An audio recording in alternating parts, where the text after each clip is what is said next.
Récemment sur YouTube, je vous épare de mes doutes sur l'avenir du moteur de recherche Google face à l'essor fulgurant de ChatGPT et de l'IA conversationnelle, et forcé est de constater que ces doutes que j'ai exprimés sur le devenir de Google ont été partagés par d'autres opérateurs de marché, puisque l'action Alphabet, maison mère de Google, a subi dernièrement beaucoup de pression vendeuse, notamment la semaine dernière avec cette annonce, selon laquelle Apple envisagerait d'intégrer une fonctionnalité de recherche alimentée par l'IA dans son navigateur Safari. Et cette news, si elle n'a pas fait plaisir aux opérateurs de marché, c'est parce que ça suggère qu'Apple serait en train de chercher à réduire sa dépendance à l'égard du moteur de recherche de Google. Ce qui impacterait alors potentiellement les recettes publicitaires d'Alphabet. Et puis, dans la continuité de cette annonce d'Apple, ce qui a créé encore plus de doutes dans l'esprit des opérateurs de marché, ce sont les révélations d'Eddie Q, vice-président senior des services chez Apple, car en gros, selon Bloomberg, ces déclarations montrent qu'Apple envisagerait même d'autres fournisseurs de recherche à la place de Google, tels que Perplexity et Anthropic, comme alternative potentielle. Oui, là, c'est gênant. Révélation qui, sur le coup, a donc ébranlé les investisseurs, car le moteur de recherche de Google reste, à ce jour, un pilier essentiel du chiffre d'affaires d'Alphabet. Et il n'y a pas besoin de sortir de Saint-Cyr pour comprendre que tout changement dans les tendances du marché pourrait avoir des répercussions financière majeure, hashtag désastreuse chez Alphabet. Voilà pourquoi cette annonce n'a pas ravi les opérateurs de marché. Oh purée de pommes de terre, mais c'est pas vrai ça! D'ailleurs, histoire de casser l'ambiance encore plus sur Google, sachez qu'Eddie Q a aussi fait une déclaration dans laquelle il s'attendait à ce que les fournisseurs de recherche IA, notamment OpenAI, Perplexity et Anthropic, écoutez bien, finissent par remplacer à terme les moteurs de recherche traditionnels comme Google. En gros, Eddie Q a confirmé exactement les craintes que je vous ai exprimées récemment sur mon comportement de recherche qui a évolué. Exactement, ouais, t'es bien renseigné toi. Maintenant, et c'est la raison de cette vidéo, je vais quand même nuancer ces craintes, car sachez que je viens aussi de lire un rapport interne très complet relié par AlphaSense qui a permis d'atténuer certaines de mes craintes.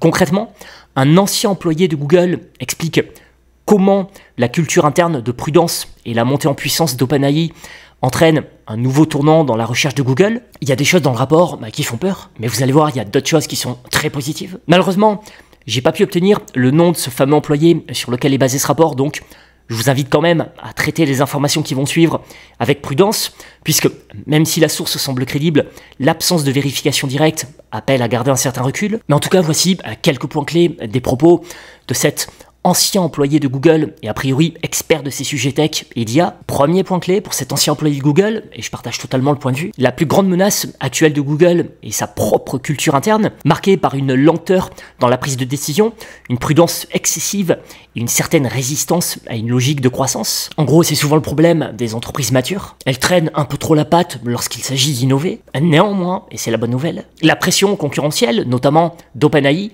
pousse désormais Google à innover plus activement. Concrètement, le lancement d'OpenAI a provoqué un changement culturel chez Google, poussant l'entreprise à accélérer sur la thématique IA, en particulier avec AI Overview.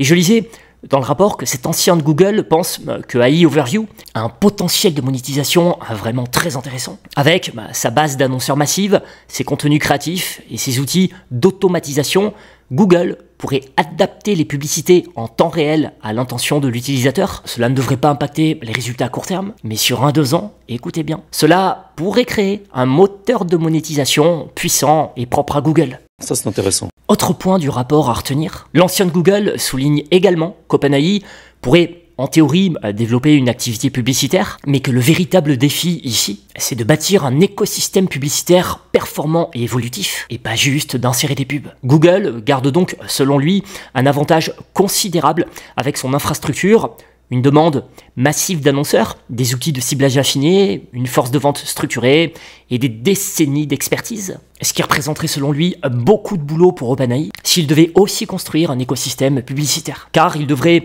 convaincre les annonceurs du retour sur investissement, attirer des budgets publicitaires stables et construire des outils de gestion d'enchères appropriés. Et ça apparemment, ça prendrait des années selon l'expert. Bref, voyez, selon le rapport, tout n'est pas perdu pour Alphabet. La maison mère de Google a encore de solides arguments pour prendre le virage technologique lié à l'IA. Et pour les capitalistes qui me découvrent depuis peu, voici à présent un autre rapport d'analyse sur Alphabet, extrait de mon accès Value Line et partagé il y a quelques semaines dans ma newsletter, promenez en description.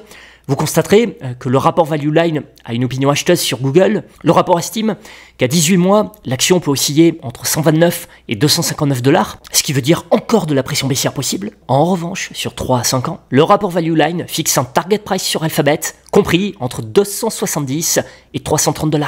Ça, c'est intéressant. Je cite la conclusion de l'équipe Value Line. Nous pensons qu'Alphabet est bien positionné pour traverser la tempête et présente un bon potentiel d'appréciation du capital à horizon 3 à 5 ans. L'entreprise devient rapidement un poids lourd de l'intelligence artificielle et nous pensons que cette dynamique va se poursuivre. Par ailleurs, les marges bénéficiaires s'élargissent, les revenus progressent plus vite que les coûts nets. La direction reste très optimiste quant au développement de l'IA chez Alphabet, qui devrait constituer un moteur de croissance sur le long terme. A noter également, cette action est classée 1, la meilleure note en termes de sécurité. Nous considérons Alphabet comme une position centrale dans le portefeuille Select et nous maintenons notre recommandation d'achat. Alors bien sûr, ça ne reste qu'une thèse d'investissement qui peut amener à évoluer négativement en fonction du news flow. Je rappelle que l'équipe Value Line, bien que ce soit un service très qualitatif, est comme nous incapable de garantir l'avenir sur Alphabet. Mais en tout cas, je note qu'il n'y a pas que l'équipe Value Line qui trouve le dossier Google attrayant. Comme le faisaient remarquer certains confrères financiers, la recherche de Google ne meurt pas. Le monopole pourrait s'éroder, certes, mais là, le marché valorise Google comme si la recherche Google était en train de s'effondrer, alors que c'est pas le cas. Ce qui veut dire qu'il y a possiblement un coup à jouer sur cette action compte titre. Vous sentez? C'est quoi ça? Je sens le fric. Au passage, je rappelle que pour les nouveaux en recherche de compte bourse, vous trouverez en description mes 2 courtiers de prédilection avec bonus à la clé pour le premier. Et si vous êtes français, le deuxième courtier propose même le PEA à un tarif ultra intéressant que vous trouverez aussi détaillé dans ma description. Maintenant, pour revenir à la possible opportunité sur Google, par contre, on va pas se mentir, et c'est ce que je vous exprimais comme crainte dans une ancienne vidéo, l'époque est plus que jamais challengeante pour Google. Me concernant, et je suppose que c'est pareil pour vous, je constate que je fais beaucoup moins de recherches Google que par le passé. Là, par exemple, pour organiser mon installation aux USA, à aucun moment j'ai eu le réflexe d'utiliser la recherche Google pour m'aider. Dès que j'avais une question, un doute ou une méconnaissance sur un process administratif, bancaire, immobilier, mon premier réflexe, c'était ChatGPT. Pareil, là, je suis en pleine période déclarative vis-à-vis de la TVA et des impôts, je me suis aussi aidé avec ChatGPT. Maintenant, faut pas se tromper dans mes propos. Google fait aussi de l'IA, c'est juste que c'est moins mis en avant sur les réseaux. À comparaison, par exemple, de ChatGPT, qui lui a eu une grosse poussée médiatique, donc forcément, ça a aidé à son adoption. Après, comme je suis en ce moment en pleine réflexion sur est-ce que j'achète la baisse du moment sur Google ou pas, forcément, pour m'aider à la prise de décision, j'ai lu beaucoup de papiers tech. Et d'après ce que j'ai lu, l'IA de Google semble très prometteuse. C'est en tout cas ce que j'ai pu lire de certains technophiles et passionnés tech. Et côté financier, pareil, j'ai lu plusieurs papiers d'investisseurs calés sur la tech, notamment celui-ci, publié samedi 10 mai, par un confrère investisseur américain qui a une grosse appétence pour l'investissement tech. Et dans ce papier, il tente de répondre à la question suivante. Est-ce que l'IA a-t-elle vraiment brisé le moat de Google? À 150 $, l'action Google valorise Alphabet à 1700 milliards de dollars. Mais si l'on décompose l'entreprise par segment, comme le ferait tout acheteur rationnel dans un marché privé, selon lui, on n'arriverait jamais à ce niveau de valorisation. Autrement dit, pour lui, ce niveau de valorisation sur Google est un paradoxe, car pourtant, la somme des différents segments d'Alphabet est supérieure à cette valo, ce qui suggère pour lui une opportunité d'investissement. Alors on est d'accord, c'est pas la première fois qu'une action a un niveau de valorisation décorrélé de sa valeur réelle. Maintenant, pour renforcer son idée d'opportunité, il ajoute également que Google Cloud est en train de devenir l'un des business de cloud les plus rentables au monde, ce qui sous-entend que ça devrait encore cracher beaucoup d'argent. Il ajoute aussi à ce que je vous disais moi-même il y a quelques temps, pour parler des avantages de Google, en voyant ce niveau de valorisation, on ne devinerait pas non plus que YouTube est un hybride entre Netflix, Spotify et TikTok, avec de meilleures marges. Et cette faible valorisation ferait presque oublier que Google Search reste le péage digital de tout l'Internet mondial. Pourquoi selon lui cette pression baissière sur Google? Parce qu'en ce moment, le marché ne s'intéresse pas aux fondamentaux, il s'intéresse à la narration. Et depuis fin 2022, la narration est la suivante. Google a raté le virage de l'IA, ChatGPT les a pris de court,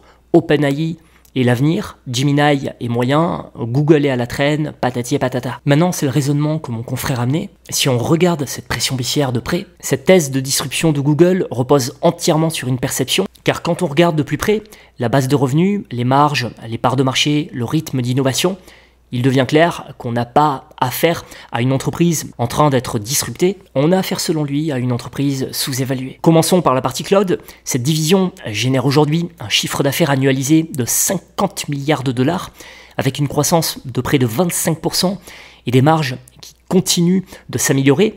Quant à son score à la fameuse règle des 40, qui combine croissance et rentabilité, le score de Google Cloud atteint 46. Pour ceux qui ne seraient pas familiarisés avec la règle des 40, je vais expliquer. C'est un indicateur souvent utilisé pour évaluer la qualité d'une entreprise tech en croissance. Cette règle s'obtient en faisant taux de croissance plus marge d'exploitation. Et côté interprétation, un score supérieur à 40 est considéré comme excellent. Et dans le cas présent, Google Cloud a une note de 46. Pour vous donner un ordre d'idée, toujours selon le papier de mon confrère, Google Cloud fait mieux que Salesforce ou Oracle, qui sont pourtant des références dans le domaine. Et si on valorisait cette activité Google Cloud comme une entreprise à part entière, avec un multiple de 40 fois les bénéfices, on obtiendrait une valorisation de 700 milliards de dollars juste pour la partie Google Cloud. Ça, c'est intéressant. C'est presque la moitié de la valorisation actuelle d'Alphabet, alors qu'on n'a même pas encore parlé de YouTube ou du moteur de recherche. Autrement dit, toujours selon le papier de mon confrère, Google est peut-être l'une des grandes entreprises les plus sous-estimées du moment. Si on regarde YouTube ensuite, c'est 36 milliards de dollars de chiffre d'affaires par an, une croissance constante, une monétisation qui s'améliore avec Short, YouTube Premium et YouTube Music, une domination sur le marché de la télévision connectée aux États-Unis. À comparaison, Netflix se paie 11 fois ses ventes. Attribuons le même multiple à YouTube et on obtient 400 milliards de dollars de plus. Donc rien qu'avec Google Cloud plus YouTube, comme le relatait mon confrère, ça fait 1100 milliards de dollars, soit 60% de la valorisation actuelle d'Alphabet. Ça, c'est intéressant. Quant à la division recherche de Google, c'est toujours une machine à cash à 200 milliards de dollars par an, avec 90% de part de marché mondial, une croissance de 10% et une rentabilité à plus de 35% de marge d'EBITDA. Selon mon confrère, qui est quand même très focus sur la tech, aujourd'hui, il n'y a pas beaucoup de business qui peuvent se targuer de ce genre de modèle d'affaires. Là, le marché valorise Google comme s'il redoutait l'avenir, et c'est compréhensible, car effectivement, il y a de la sérieuse concurrence. Maintenant, le concernant, c'est son point de vue en tout cas, il est convaincu que le marché passe à côté de ce que Google est en train de faire, c'est-à-dire intégrer Gemini dans toute sa suite de produits, déployer ses propres puces, affiner ses agents IA de façon discrète mais continue, j'en passe et des meilleurs. Sa conclusion est donc que Google, ce n'est pas une entreprise qui s'est endormie sur le virage de l'intelligence artificielle, c'est juste une entreprise que le marché pénalise parce qu'elle ne crie pas assez fort. C'est un peu ce que je vous expliquais tout à l'heure sur le fait que médiatiquement, ChatGPT a fait plus de bruit, ce qui a aidé. Donc selon lui, comme Alphabet a fait moins de bruit, le marché brade aujourd'hui ses actifs clés, y compris le moteur de recherche qui alimente toujours à l'heure actuelle tout l'Internet mondial et qui convertit toujours mieux que n'importe quoi d'autre pour à peine 3 fois les ventes. Et pendant ce temps-là de pleine morosité, il rappelle aussi que DeepMind, qui appartient à Google, développe certaines des IA les plus avancées de la planète.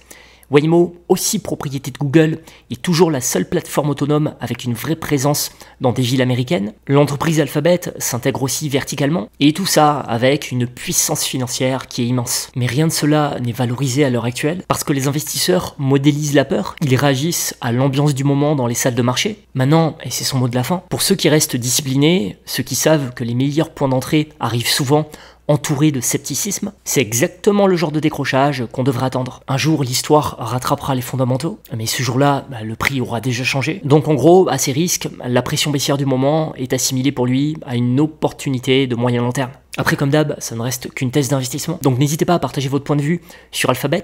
Est-ce que vous trouvez ça cohérent et est-ce que vous pensez, vous aussi, que c'est une opportunité ou pas? Là, la vidéo était très centrée sur Google pour agir à l'actualité. Mais dans la prochaine vidéo, je ferai un point beaucoup plus large, car il y a aussi de très belles actions à jouer sur le temps long. Notamment Mercado Libre, que j'ai partagé début avril et qui vient de livrer une publication absolument canon.